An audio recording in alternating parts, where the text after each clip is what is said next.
few surprises. I had to approach this qualification in 2 games. Some players I could not play for twice 90 minutes, plus 30 minutes, plus maybe penalties. So I had to make an approach that I didn't count just on 10 players plus a goalie. I had to play on at least 16 players. Archie Thompson is although playing in A-League, is a good striker. He is a good runner off the ball. And it's in the strategic way, when you play away in Uruguay, we have kind of players who like to come and play into the ball, towards the ball, and then you make the balance also with Archie Thompson running off the ball. That's why I made the choice on him. On Popovic, the same. He didn't play many times in England because of injury and all kinds of things. But he showed to me in the training period that he was capable to do so. Yeah, Harry has had a difficult time after his injury, but he worked very hard. He was not 100% game fit, so I could not bring him for 2 whole games. And we know all that he can make the difference with a pass or with a goal or whatever.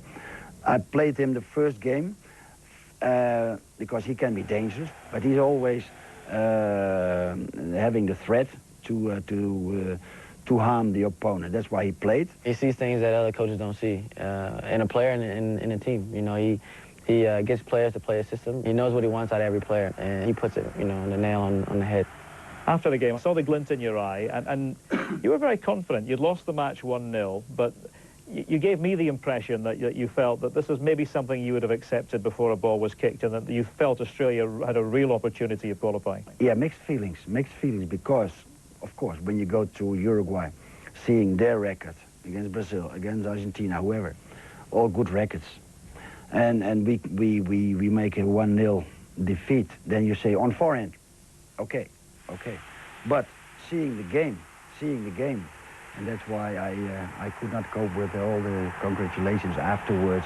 Congratulations, first of all, when I lose, don't congratulate me, I lost. But second, when you watch this game, and we were so controlling and part of the game, dominant, then you should be very clever and cold to make at least 1 goal. And we had the opportunity in the first half.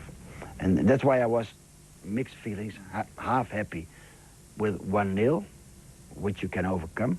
But on the other hand, this was the moment to kill them, to finish them off already halfway. Then came the journey back to Sydney, and normally you would say, well, what does a flight have to do with a football match? But I wonder how significant it was. The Australian Federation forked out, we reckon, around 500,000 Australian dollars to hire a charter. Now, the Uruguayans, conversely, had to travel in cramped circumstances on a regularly scheduled flight with the public in economy class. I saw the Uruguayan players when they arrived. I saw your players too, and there was a world of difference. It was amazing for me to see that players were recovering very fast already during the game. When I saw them, when we make a stop in St. Cook's Islands, I saw them and I was observing, and I thought, these guys are already recovered. These guys are already recovered. We had about 4 or 5 seats to ourselves, so you could stretch out, and they had a couple of massage tables set up, so had the humidifiers. They made it as comfortable as possible for us, and that's a big advantage. So I felt at that moment that we have the advantage already, and the confidence as well. There was little doubt that the cost of the charter was money well spent. But would it translate into success on the pitch in Sydney come the return leg? The Australian fans would have something to say about that as well. Real European football crowd, isn't it? And it's about time the Australians started to do it, because they gave us hell in Uruguay, and now it's just good to see that the Aussies had as well.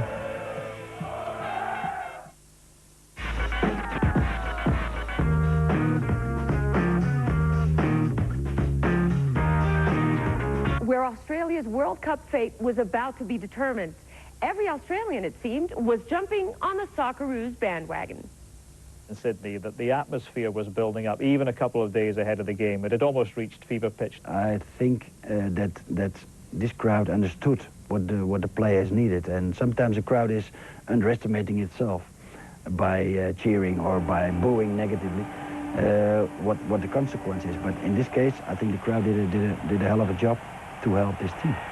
The first 10 minutes was strange, wasn't it? I mean, you had the problems with the pressure of the ball and the Uruguayans trying to waste a bit of time, and it was almost for the first 10 or 15 minutes as though you couldn't string passes together. That's true. First of all, the fuss a little bit with the pressure of the ball. There was one ball which was not good, but the others were good, and they started to play their games. And I noticed also that the boys were not getting irritated, because there can be some boys who are reacting towards their opponents and react not good in the team discipline. I saw the guys, and they didn't react very much on that circumstance, because they were thinking, now or maybe 5 or 10 minutes later, our opportunity will come.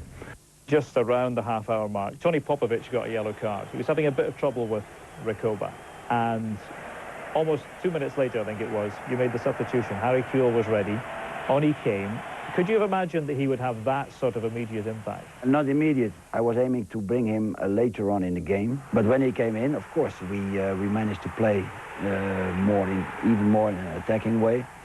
We didn't let them build up their game as they did in the first part. So we got dominance, we got control. And when within 2 minutes it's rewarded.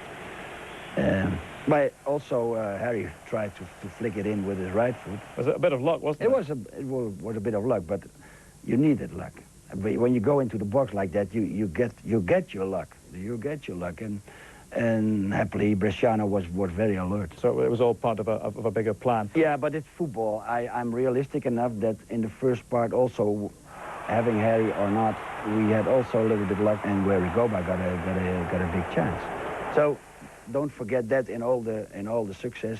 Recoba had made the headlines in the run-up to it by saying that Uruguay had a divine right to qualify, and Australia maybe didn't. Yeah, divine rights, okay, but you have to consider in the build-up of the game, I don't care so much. Uruguay in the past has been a huge World Cup country.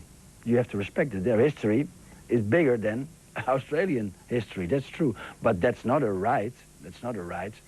The right, you have to fight it on the pitch, which we did. And we got the right to go to Germany. Now, in the second half, Recoba started to struggle. Eventually, he got taken off. I was happy that he got off.